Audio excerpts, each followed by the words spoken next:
कहानी आखिरी कोशिश। विस्तृत रूप गंगा नदी के किनारे बसे एक छोटे से गांव रामपुर की धूल भरी गलियों में नीलम का बचपन बीता था। उसकी आंखों में सपने तो थे, लेकिन उन सपनों पर गरीबी की एक मोटी चादर पड़ी हुई थी। पिता दीनू काका दिन भर शहर की सड़कों पर रिक्शा खींचते थे। उनकी हर सांस परिवार के लिए 2 वक्त की रोटी का संघर्ष थी। माँ शांति आसपास के बड़े घरों में चौका बर्तन करती थी। उनके हाथों की लकीरें मेहनत करते करते घिस सी गई थीं। नीलम इस माहौल में भी एक उम्मीद की किरण जैसी थी। पढ़ाई में उसका मन ऐसा लगता था जैसे मछली को पानी मिल गया हो। जब वो किताबें पढ़ती तो कुछ देर के लिए अपने छोटे सीलन भरे घर की सच्चाई भूल जाती थी। उसने जैसे तैसे 12वीं की परीक्षा गांव में सबसे अच्छे अंकों से पास कर ली। घर में एक पल को खुशी की लहर दौड़ी, लेकिन अगले ही पल भविष्य की चिंता ने उस खुशी को निगल लिया। कॉलेज की मोटी फीस का इंतजाम कहाँ से होता? पिता ने उदास मन से कहा। बिटिया, हमारी हिम्मत अब जवाब दे रही है। नीलम ने अपने माता पिता की झुकी हुई नजरें देखीं और उसका दिल बैठ गया, लेकिन वो टूटने वालों में से नहीं थी। उसने अपनी किताबें उठाईं और एक नया रास्ता बनाने निकल पड़ी। उसने गांव के बच्चों को ट्यूशन पढ़ाना शुरू कर दिया। अब उसकी दिनचर्या एक तपस्या बन चुकी थी। सुबह होते ही वो बच्चों को पढ़ाने बैठ जाती। किसी को क ख ग सिखाती तो किसी को गणित के मुश्किल सवाल हल करवाती। बच्चों को पढ़ाने से जो थोड़े बहुत पैसे मिलते, उनसे वो अपनी कॉलेज की किताबें और फीस जोड़ती। दिन भर की कड़ी मेहनत के बाद जब रात को पूरा गांव सो जाता, तब नीलम अपनी किताबों के साथ जागती थी। मिट्टी के तेल की टिमटिमाती लालटेन की रोशनी में वो अपने सपनों को सींचती थी। रात के सन्नाटे में अक्सर उसकी पलकें भारी हो जाती, लेकिन टीचर बनने का जुनून उसे सोने नहीं देता था।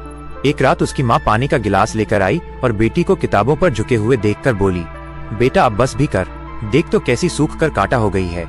इतनी मेहनत करके क्या होगा, थक जाती है तू। नीलम ने माँ के थके हुए चेहरे को देखा, अपनी आंखें पोंछी और एक शांत मुस्कान के साथ जवाब दिया, अम्मा, थकान से नहीं रुकती जिंदगी, रुकने से थक जाती है।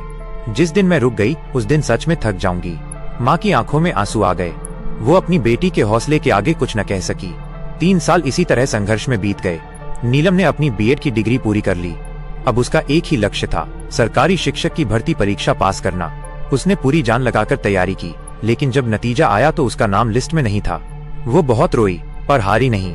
उसने 2 गुनी मेहनत से फिर तैयारी की। दूसरी बार परीक्षा दी, लेकिन किस्मत ने इस बार भी साथ नहीं दिया। वो कुछ ही अंकों से रह गई। अब तो गांव वाले भी ताने कसने लगे थे। हमने तो पहले ही कहा था, ये सब तेरे बस का नहीं है। लड़कियों के लिए घर गृहस्थी ही ठीक है। कोई कहता पिता रिक्शा चलाता है और बेटी कलेक्टर बनेगी। ये बातें किसी तीर की तरह उसके दिल में चुभती थीं। एक पल के लिए वो भी कमजोर पड़ गई, लेकिन फिर उसने अपने माता पिता के त्याग और अपने सपने को याद किया। तीसरी बार जब परीक्षा की घोषणा हुई तो उसके मन में एक अजीब सी शांति थी। उसने लोगों की बातों पर ध्यान देना छोड़ दिया।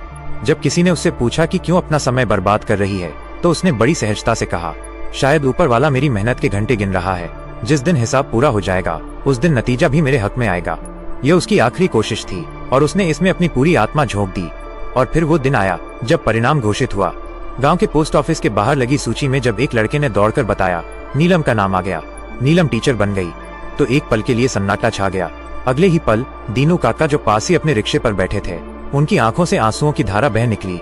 शांति दौड़ती हुई आई और अपनी बेटी को गले से लगा लिया। ये सिर्फ नीलम की जीत नहीं थी, ये उसके माता पिता के त्याग, उसकी रातों की नींद और गांव वालों के तानों पर मेहनत की जीत थी। जिन लोगों ने कभी उस पर तंज कसे थे, आज उनकी आंखें भी नम थीं और वे गर्व से कह रहे थे, ये हमारे गांव की बेटी है। गहरी सीख।